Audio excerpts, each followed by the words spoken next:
my response to Cat Hand's, I keep saying mixed media moments, it's not, it's mixed media morsels, yeah. Because I've arted all my life, made things, it's where my name comes from, basically. It's to do with a local sort of saying. I've never done art for no real reason as such. It's always been to make something, or that I really want a picture of something. Hello Scooter, no, I'm not going balmy and talking to myself. Sorry, cat's just come in. You might hear him make a very strange noise. You gonna scream for us, boy? Meow. Yeah, I've always made things, and as I've sort of said before, most of this stuff is either ancient or so new I've never used it before. But because I haven't done much, I mean, you've seen basically everything that I've done. I didn't have any scraps of hold on a minute, I wrote them all down. Deli paper, I didn't have any scraps of deli paper. All I've got is this stuff, oh crikey, it must be about 20 something years old. It's what you line a cake tin with. It's not greased. Americans might call it parchment. I don't know its proper name. We call it grease proof paper, but it's not greased or waxed or anything. It's crinkly. I don't know if it's meant to be that colour or it's just so old.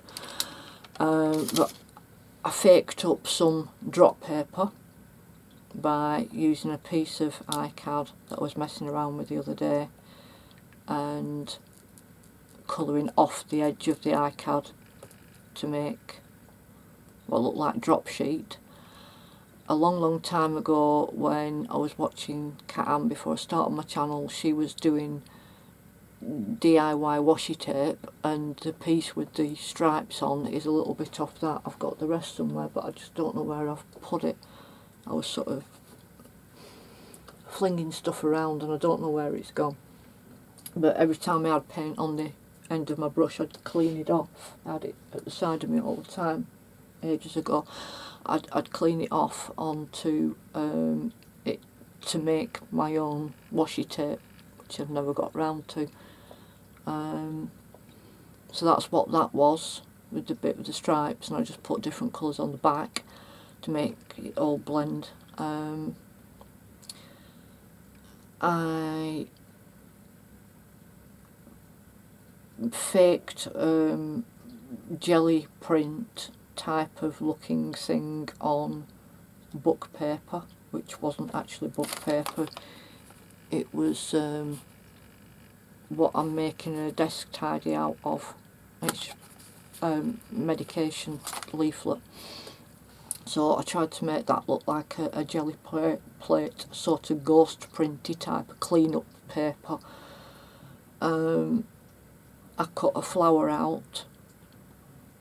I have got a flower punch, but it's second hand and it's not good. And I had such little bits of paper, I didn't want to just chew it up and lose it, so I just freehand cut a flower out. And then part way through, some of the pieces started looking like other things, so it's actually given birth to two other. I'm going to put a dad of shiny varnish on the little, sorry, molten everywhere again, on the little button that I sort of drew. I'm going to put a little blob of varnish on it just to make it stand out a bit more.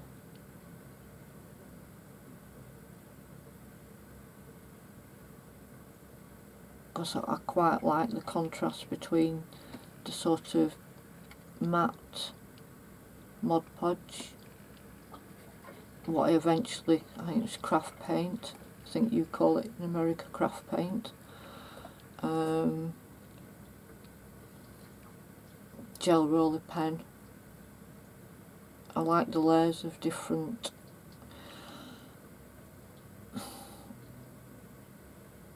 surfaces.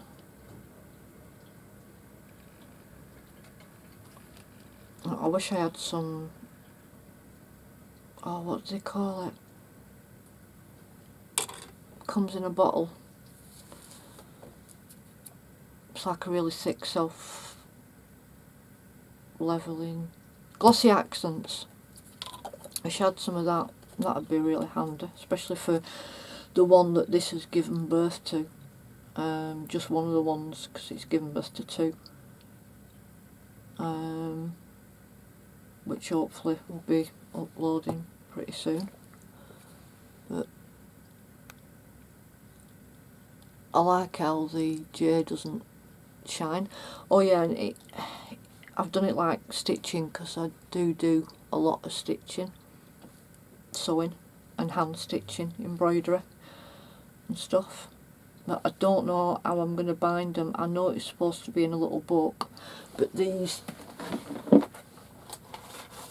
iCads that I've got, they came, there is covers, it's just that, come here, they were doing me head in, trying to get them off.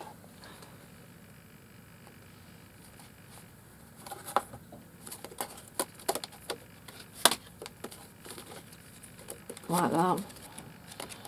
But they are terrible. If you just wet them, never mind putting paint or anything else on them, if you just wet them and then wet one very gently and offer it up, it shrinks about that much, top to bottom, and the sides go in, and that's just with water, it's not with paint or anything.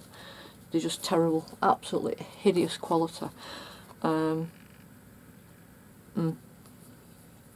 But they were cheap, and there's an awful lot there. So I might punch another hole at the top of each one and have them as a book that you go through and do the backs, even if I just, you know, colour the backs. Try to stabilise it, look at the state of it. Mess. But there you go. The only ones that I could get hold of. I think I've covered everything. Yeah, I know it's supposed to be in a book, but, you know. Hey look, that's a bloke's face. In silhouette, and he's got a red eye.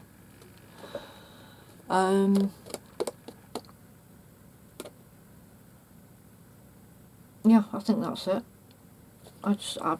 I painted the back of it was a napkin that I was messing around with the other day that my friend kindly stole from his sisters. I'll grass him up. It was one that he'd been given to use, didn't use it, stuffed it in his pocket because he thought, oh, butterflies, I know somebody will want that. So he stole it off her. Oh, that's the piece, it was under the napkin. And I say it would just clean up what was left on my brush.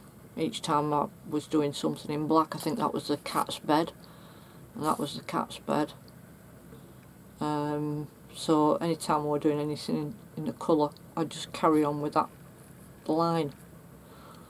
You see that brown one's faded out there. I must have finished that, whatever it were I were doing. But I used a chunk off that.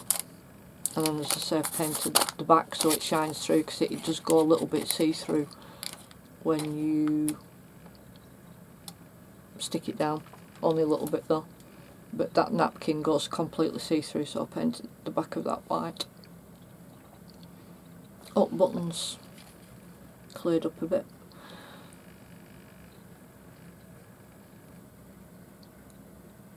I'll give it another coat. I say I should really get some of that glossy accents thing if I want right. That really is a negative silhouette of a bloke's face. Side on hair. Look, his nose and his eye. And his chin goes under there.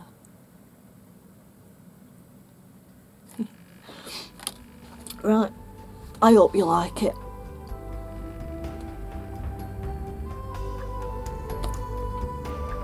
I know I had to fake a lot of it, but got there in the end. Bye.